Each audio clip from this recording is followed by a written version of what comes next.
নয়া বন্দোবস্ত এবং নতুন ধারার রাজনীতি এবং যেই নিয়ে বাংলাদেশের রাজনীতিতে পট পরিবর্তন হলো, এই পট পরিবর্তনের পরেও বাংলাদেশের অনেক দীর্ঘদিনের বন্ধ হয়ে থাকা ছাত্র সংসদ নির্বাচনের প্রথম ডাকসুর ইলেকশনে বাংলাদেশ গণতান্ত্রিক ছাত্র সংসদের প্রার্থী কী করে এত কম? আপনি ধরে নিলাম, আপনি যেটা বলছেন 1000 ভোট, উনি 600 বলেছেন, অর্ধেক বলেছেন বা কম বলেছেন। কেন 1000 ভোট পেল? কেন নির্বাচিত হলো না? কেন এই প্রার্থীকে ছাত্ররা গ্রহণ করলো না? হ্যাঁ, এখন প্রথমত যে আমরা যেটা দেখছি যে গণতান্ত্রিক ছাত্র সংসদ নির্বাচনে আপনার ঢাকা বিশ্ববিদ্যালয়ের শিক্ষার্থীদের তারা আসলে টানতে পারেনি, এটার পিছনে অনেকগুলো কারণ আছে। প্রথমত এই ক্ষেত্রে কি আপনার যে দুর্নীতির অভিযোগ, নৈতিক স্খলন, এই বিষয়গুলো কি প্রভাব ফেলেছে? এই বিষয়টা আমি বলছিলাম। আপনি তো আমাকে লাস্টবার আপনি এমন কিছু ক্লেম নিয়ে আসলেন যে আসলে মূল কথায় চলে যেতে পারলাম না। মূলত এই পারসেপশন তো প্রভাব ফেলছেই, এটা তো আমি অস্বীকার করছি না, পারসেপশন প্রভাব ফেলছে। তবে এটাও সত্য যে আপনি ধরেন আমাদের এই বাক্সাসের ছেলেরা নির্বাচন করছে কাদের সাথে? নির্বাচন আপনি দেখেন ছাত্র দল ধরেন 20 দিন আগেও যাদের প্রার্থীদের আসলে কেউ চিনত না, কিন্তু তাদের যে সাংগঠনিক ভিত্তি, সক্ষমতা এবং আপনার মোটা দাগে আপনার এই যে বিশ্ববিদ্যালয় শিক্ষক কমিউনিটির মধ্যেও যে তাদের শিক্ষক আপনার কমিউনিটি আছে ধরেন, তাদের সহযোগিতা, তাদের ভাবে কিন্তু 20 দিনের ভিতরে তারা আপনার সেকেন্ড পজিশনে চলে আসছে।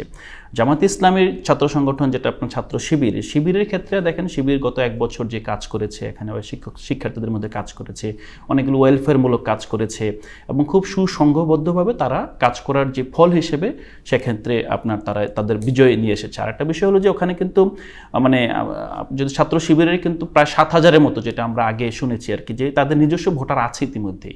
তো এখন বাক্সাসের যে নেতৃত্ব, প্রথমত নেতৃত্ব আসলে ক্যাম্পাসে জনগণকে কানেক্ট করতে পারে নাই।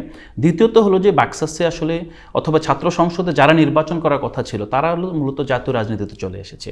এবং ক্যাম্পাসে যারা আছে ধরুন আপনার বাকের মজুমদার কিংবা আব্দুল কাদের, তারাও কিন্তু অনেকটাই আপনার এক নতুন পরিস্থিতিতে খাপ খেয়ে চলতে হচ্ছে, কারণ তারা রাজনীতি করেছে তাদের বড় ভাইদের সাথে। তাদের বড় ভাইরা জন্য এটা লেসন যে সোশ্যাল মিডিয়ার রাজনীতি এবং মাঠের রাজনীতি।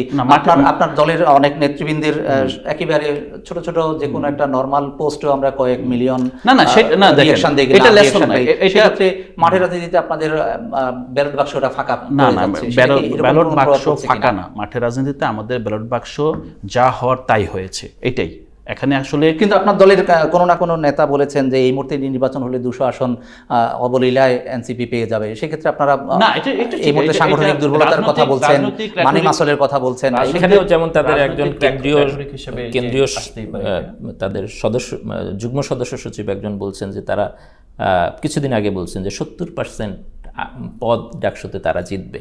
কিন্তু আমি মূল যে জায়গাটা আসি যে আপনার কে কি বলেছে সেটার চেয়ে বড় হলো আপনি আমাকে প্রশ্ন করেছেন, you should listen to me. আমি খুব স্পষ্টভাবেই বলেছি, এখন প্রথমত তারা শিক্ষার্থীদের সাথে কানেক্ট করতে পারে নাই যতটা না তারা জাতীয় রাজনীতিতে কানেক্টেড। দ্বিতীয়ত হলো আপনি এইটা কি আমাকে বলতে দিবেন নাকি? আপনি এক লাইনে আমি শুনতে চাচ্ছি, সেটা হচ্ছে আপনারা শুধুমাত্র একটা লিমিটেড ক্যাম্পাসের শিক্ষার্থীদের সাথে কানেক্ট করতে পারতেছেন না, জাতীয় রাজনীতিতে গণমানুষের সাথে কিভাবে আপনারা কানেক্ট করবেন? না, আপনি এই বিষয়টা আপনি এক লাইনে শুনলে, প্রথমত তারা জাতীয় নেতা, তারা ক্যাম্পাসের নেতা না। আবুল বাকের মজুমদার জাতীয় নেতা, আব্দুল কাদের জাতীয় নেতা, তারা ক্যাম্পাসের ভোটাভুটির উপর তাদের অনেক কিছু নির্ভর করছে না। কিন্তু দুর্ভাগ্যজনকভাবে তারা ক্যাম্পাসে নির্বাচন করতে গিয়েছে এবং নির্বাচনের যে স্ট্র্যাটেজি সেখান থেকে হেরেছে। হেরে যাওয়া মানে এমন না যে তাদের যে গণঅভ্যুত্থানের ভূমিকা অথবা এখনও ছাত্রনেতা হিসেবে তাদের যে আবেদন, আগামী রাজনীতিতে জাতীয় নেতা হিসেবে তাদের যে আবেদন সেটা ফুরিয়ে গিয়েছে।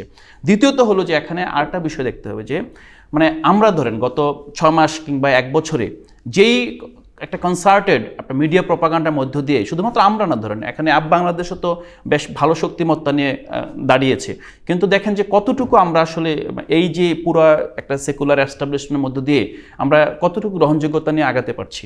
তৃণমূলে আমাদের সাপোর্ট আছে, বাংলাদেশের সাপোর্ট আছে, এনসিপির সাপোর্ট আছে, অন্যান্য দলের সাপোর্ট আছে, কিন্তু এই সাপোর্টটাকে ভোটে ক্যাশ করা অথবা একটা এস্টাবলিশমেন্টের মধ্যে ঢুকানোটা কিন্তু সবার জন্য চ্যালেঞ্জ, শুধুমাত্র এনসিপির জন্য চ্যালেঞ্জ না।